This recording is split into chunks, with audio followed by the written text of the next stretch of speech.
क्या आपको पता है कि पूरे इंडिया में सबसे ज्यादा फोर्ट्स महाराष्ट्र और राजस्थान में है। अभी मुद्दे की बात यह है कि forts in the Rajasthan are so beautiful, so intact अभी भी, but the forts in Maharashtra बहुत ज्यादा यानी बेकार अवस्था में है, यानी उनके तो टुकड़े टुकड़े हो गए। पर ऐसा क्यों हुआ यार? इतना अनफॉर्चुनेट बात महाराष्ट्र के फोर्ट्स के साथ ही क्यों हुई? राजस्थान के फोर्ट्स तो वैसे के वैसे, वहां पे टूरिज्म तो बहुत ज्यादा होता है, पर महाराष्ट्र में ऐसा क्यों हो गया भाई? यानी वाईट वाटतं है, कारण की मी महाराष्ट्रीयन आहे, तो इतना यानी बेकार अवस्था अपने महाराष्ट्र में क्यों है? तो उसके रीजंस अपन देखेंगे। मुगल्स लोगों ने अलायंस किए, अपने गठबंधन किए भाई राजपूत लोगों के साथ। अकबर, जहांगीर, शाहजहां, ये तीन रूलर्स ने बहुत ज्यादा यानी उनके गठबंधन यानी मैट्रिमोनियल अलायंस थे भाई राजपूतास के साथ। तो राजपूतास लोगों को करीबन 100-150 साल का बहुत यानी एक शांतिपूर्वक वातावरण मिल गया भाई अपने आर्ट्स को फ्लरिश करने के लिए, अपने आर्किटेक्चर को फ्लरिश करने के लिए। इसी की वजह से उन्होंने अपने फोर्ट्स बहुत ज्यादा बड़े बड़े बना लिए, अच्छी तरीके से मेंटेन भी कर लिए।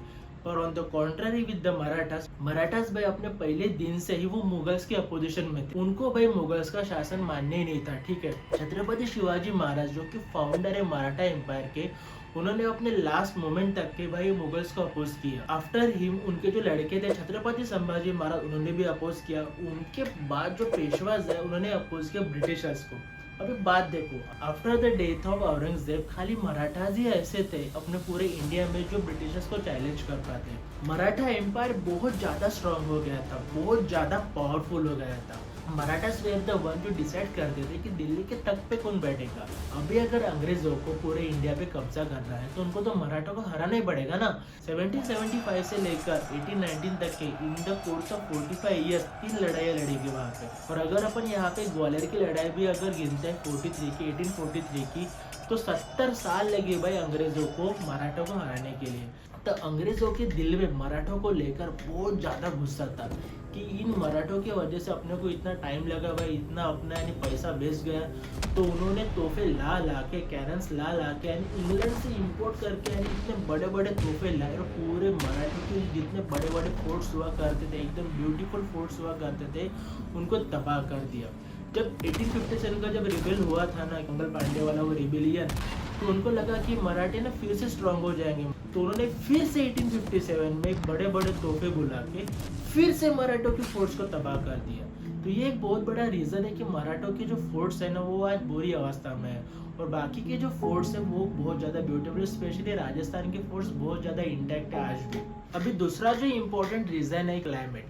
तो देखो भाई, राजस्थान में तो है भाई खाली धूप, बस खाली धूप है। पर महाराष्ट्र में यानी सह्याद्री माउंटेन रेंज इतनी बारिश होती है भाई कि क्या ही बता, बहुत ज्यादा बारिश होती है और उतनी ही तेज हवा भी बहती है, और इन द समर बहुत ज्यादा धूप भी होती है। तो महाराष्ट्र के फोर्स पूरे सीजन्स देखती है, ऑन कॉन्ट्ररी राजस्थान में खाली धूप देखनी पड़ती है। तो उसी की वजह से जो ये जो इरोजन होता है, जो मैकेनिकल वेदरिंग होती है ना, वो महाराष्ट्र के फोर्ट्स के बहुत ज्यादा होती है। तो ये भी एक बहुत ज्यादा एक इम्पोर्टेंट रीजन है, एक नेचुरल रीजन है कि मेंटेनेंस न होने की वजह से महाराष्ट्र के फोर्ट्स इतने आज बेकार अवस्था में। अभी तीसरा रीजन देखो, राजस्थान के जो फोर्ट्स है ना भाई, वो वर्ल्ड हेरिटेज साइट्स है। तो वर्ल्ड हेरिटेज साइट्स होने की वजह से क्या होता है पता है क्या? उसको एक इंटरनेशनल इंपॉर्टेंस मिल जाता है, उसको ना एक लीगल राइट्स मिल जाता है कि वहाँ के प्लेसेस का प्रोटेक्शन करना ही करना बनता है। इसके वजह से वहाँ पे जो टूरिज्म जो आता है ना वो बहुत ज़्यादा आ जाता है, क्योंकि वहाँ पे फंडिंग्स आता है, मेंटेनेंस आता है, तो वो जगह बहुत अच्छी वैसे भी मेंटेन हो जाती है। ये ऐसी चीज़ें ना महाराष्ट्र के साथ तो हुई नहीं। अभी इसी साल इसी महीने में एक्चुअली महाराष्ट्र के 12 फोर्ट्स की लिस्ट दी है उन्होंने वर्ल्ड हेरिटेज साइट्स के लिए कि हमारे फोर्ट्स को भी वर्ल्ड हेरिटेज साइट्स बनाओ भाई।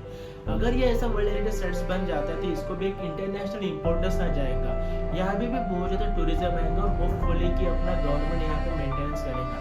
देखो, अपने महाराष्ट्र के गवर्नमेंट ने बोला कि हम छत्रपति शिवाजी महाराज का स्टैचू बनाएंगे। हाँ भाई, स्टैचू तो बना, वो तो अपना प्राइड है, शिवाजी महाराज तो अपने यानी पूरे महाराष्ट्र का प्राइड है, वो तो बना ही बना। पर भाई उसी के साथ जो ऑलरेडी अपनी हिस्ट्री अपने को देखी गई, इतनी ग्लोरियस हिस्ट्री, इतने खतरनाक अपने फोर्ट्स है, उनको भी तो मेंटेन करो।